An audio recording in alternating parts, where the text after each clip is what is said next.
Um, as I said in the class, there was the second part of Module 9 that I wanted to finish. So in this video, I'm going to just quickly go over that. Uh, this is Module 9. If you remember, we talked about cache replacement policy in BRIP and SRIP. Um, yeah, so that was the first part of this, which we talked about Monday of last week. And this Monday, we start talking about something different. So I wanted to just finish this before we are moving on to the next topic. So we talked about cache replacement policy. We want to now talk about the multi-core cache. Okay. So the one fundamental question that comes into mind when we are talking about superscalar hyper-threaded cores is that there are multiple applications running at the same time. So we need to come up with some sort of mechanism to share the data, share the resources, including the cache, with these different applications. Okay. I think that I shared this and showed this with you, this slide with you in the past. But generally, there are kind of two approaches when it comes to sharing the cache. The first approach is having uh, a shared cache that, for example, let's say for now that we have only one level of cache, and then we have four different cores. So we have four different cores, and then with some interconnect, they are connected to some large but shared cache. And then this is also connected to some main memory. Okay. This is usually what we call a shared cache.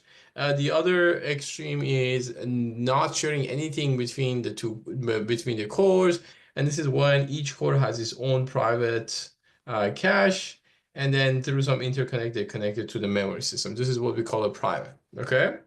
Uh, the trade-off between shared and private is mainly the hit time. For hit time for private is significantly faster than the hit time for shared. The reason for it is that, as you can see here clearly, the time it takes for core number 0 to go to this cache and bring back data is like very small connection that is actually on chip. Versus if this cache wants to go and bring some data, it has to go through the interconnect and then to the cache. This is very slow compared to this kind of like it's almost point-to-point connection between these two guys. So as a result, the hit time for private cache is significantly better and much faster than the shared cache. That's why most of designs usually go with L1 and L2 as a private cache. But unfortunately, private cache has this big issue that is, the utilization is not great, right? Because, for example, consider the scenario where these caches, they're not necessarily being used by, like the entire space is not being used by this core. So, for example, let's say core number 0 only use this part of this cache, which means that the additional part is not being used by anyone else, right? Versus if you think about this kind of shared cache, if core number 0 is only using this part, just the rest of this cache can be used by core number 1 or 2 and 3. So essentially you have the best utilization when you're sharing everything because everybody can just take whatever they want, okay? Uh, as a result, for larger caches, it's beneficial to use the shared behavior and shared model. So usually the last level cache L3, L4 are shared caches. Okay. So this is kind of like the model that we are going after that typically for a multi-core system a 4-core system we usually have like a private L1 cache and private L2 cache, but then we're gonna have like a big shared cache that everybody is using. And then again, these guys have their own private caches, and then everybody shared the last level cache. Okay, so this part is shared, uh, and then these two parts are private. Okay, and this is the same story for all the cores in the system. Okay. This is kind of like the summary of the trade-offs, advantages of disadvantages of a shared cache. Good thing about shared cache is that you can essentially you're dynamically partition the cache.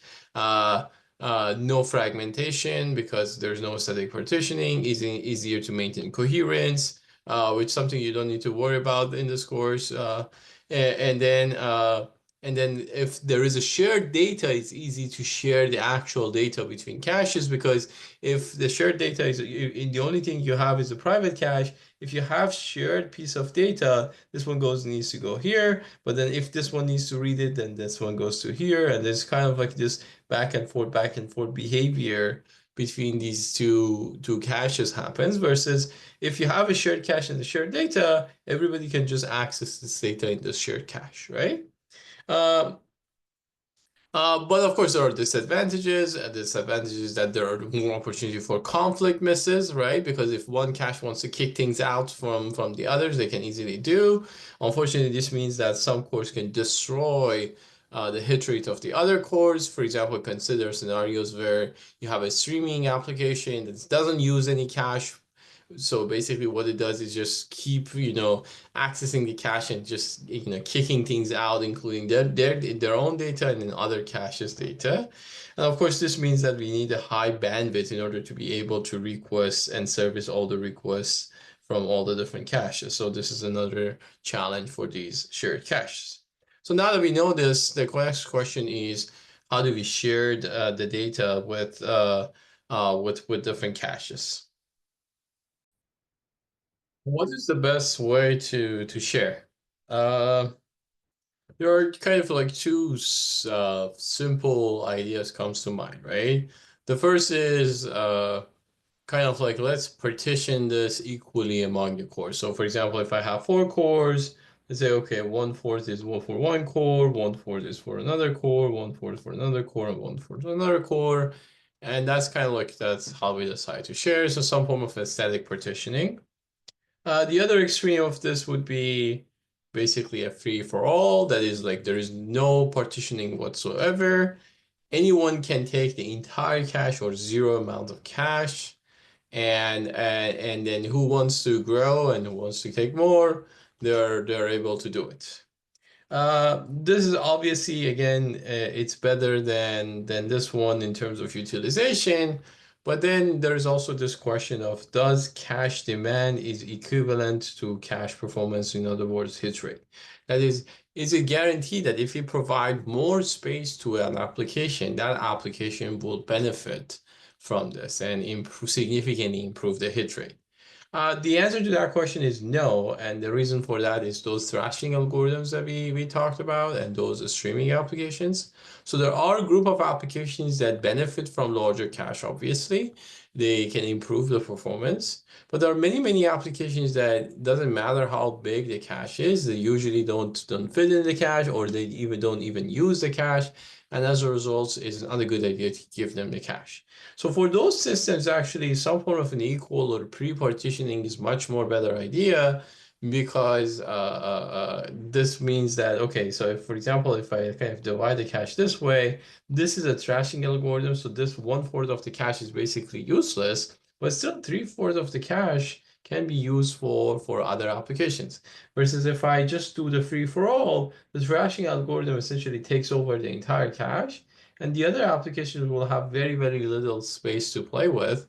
As a result, you're going to have a very bad and really low hit rate for the system. Okay. So this kind of gives the idea of, okay, this seems to be some form of like a trade-off between equally versus free for all. How can we make this decision dynamically? And as you have seen in this course, generally the idea always in computer architecture is that, okay, let's look at the patterns, existing patterns, and then make some dynamic decisions. This basically brings the idea of what we call utility-based cache partitioning. This is a very interesting idea that's been around for quite some time. So the idea is essentially we need to give more space to the cores or to applications that benefit from them. Okay, if we can somehow magically figure this out and know which applications benefit more from more space, then we can give and provide that space to that application and overall improve the end-to-end performance of our system. For that, then there are two questions, right? The first question is, how do we track and how do we know which application is a good application? And the second thing is that, okay, let's say we figure out that these are the good applications. How do we make that partitioning dynamic and efficient? So to track utility, we define utility as this metric like here. Essentially, we say utility of B and A is this value that we say that, okay, if we count the number of misses when one application only has A ways, minus the misses of applications when it has B ways, then we can define the utility that way. Okay. So for example, to consider like in one extreme, let's say I have a 16-way set associative cache. So in one extreme, A is going to be 16 and B is going to be 0. So obviously, this would be a very, very large number, a negative number. Um, uh, and then the other extreme would be like 0 and 16, that this would be a very, very large number, right? Because with 0 ways, you're going to have a lot of misses, and with 16 ways, you have the minimal amount of misses. But then there is a range in between. So if you, for example, look at these three applications, these are, uh, uh, standard application, benchmark applications. You kind of see three different behaviors in most of these systems, okay? You're either going to have what we call a low utility, which means that essentially doesn't matter how much, ways you provide to this system. They don't just change their behavior. So as you can see, for example, here, if I just change the number of ways for this application, you see that for 1-way, 2-way, 3-way, all the way to 16-way, the number of misses kind of stays the same, which means that this application doesn't really utilize cache that much. Okay, so this is a low utility application. On the other side of the cone is these applications that has very high utility, like this application here. As you can see, as the number of ways grows, the miss rate significantly reduces. Okay, so it's kind of like, you give more ways, you see more reduction.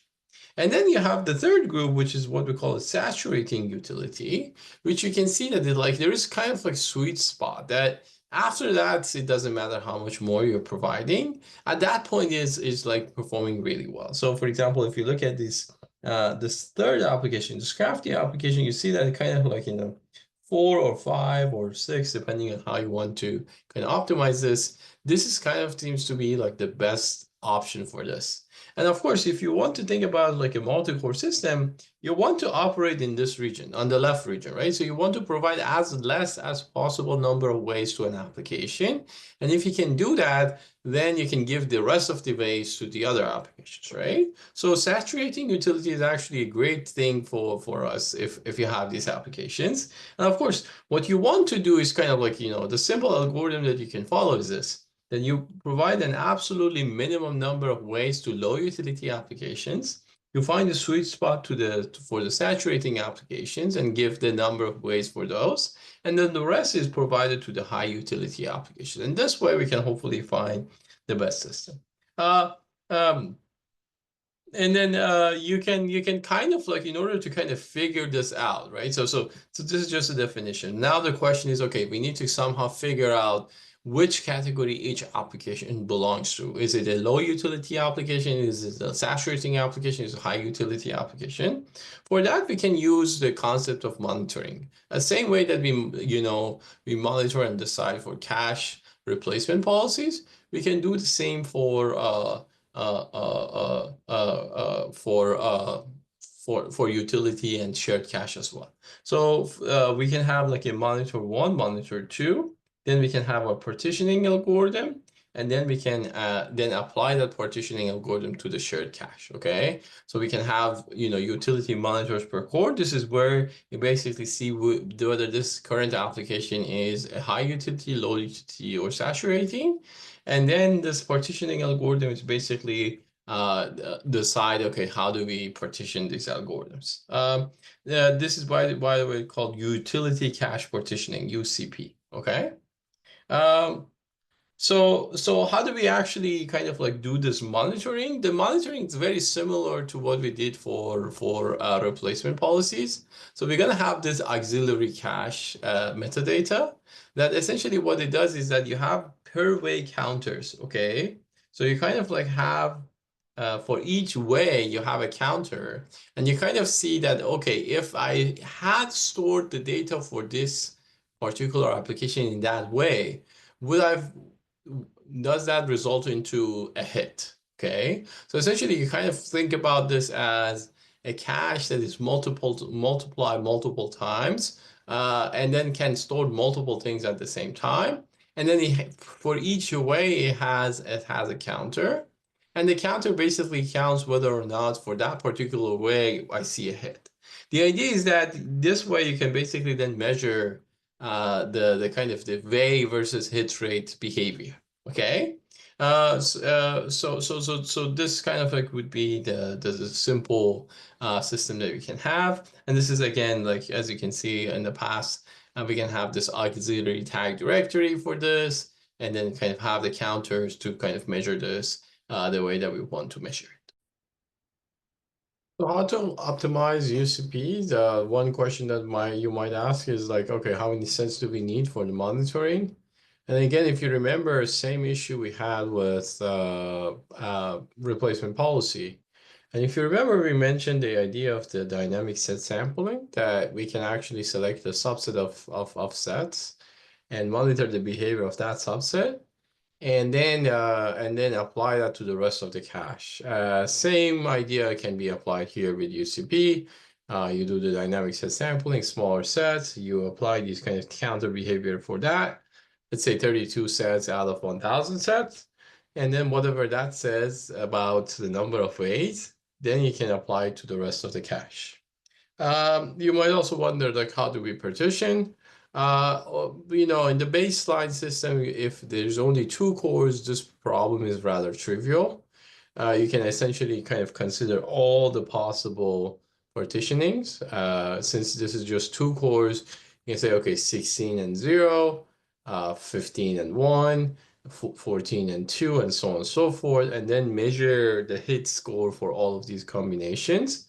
Then you find the value that maximize the hit score 1 and hit score 2. So you find the one that has the best option when combined, right? So you want to combine these two together. And then you can always redo this every hundreds or thousands or million cycles. So essentially you kind of like you partition for some time, and then assuming that your workload changes over time, then you kind of need to check this again and repartition this again. This is for kind of 2 cores. How do we do it for multiple cores? Essentially, this becomes an optimization problem. If you read the paper, the utility-based cache partitioning, it talks about this optimization problem and talks about these various different ideas of how we can do it. Essentially, you have to do some form of an approximation. You cannot obviously do all the possible combinations for 4 and 8 and so on and so forth. So you need to kind of like make some simplifying assumptions and go from there. And then this is just a little bit more about the details of how the partitioning works and how we actually kind of supports the partitioning. We essentially just check, the number of ways that it allows, and based on that apply the cache replacement policies. There are additional methods for sharing the cache among multiple applications. The very common one is also called cache coloring. There's a whole bunch of other dynamic and static methods that can be implemented in software or hardware, or some form of a hybrid method, that some of it is controlled by software and some of it controlled by hardware. We're not going to go through more than this. Just keep in mind that caches can be shared this way. All right. So this is kind of like the end of the presentation for Module 9. As I said, this is the second part of this advanced cache topic that we discussed last week. So I wanted to record this video. So together, hopefully we have all the information for this module. All right. Thank you for watching.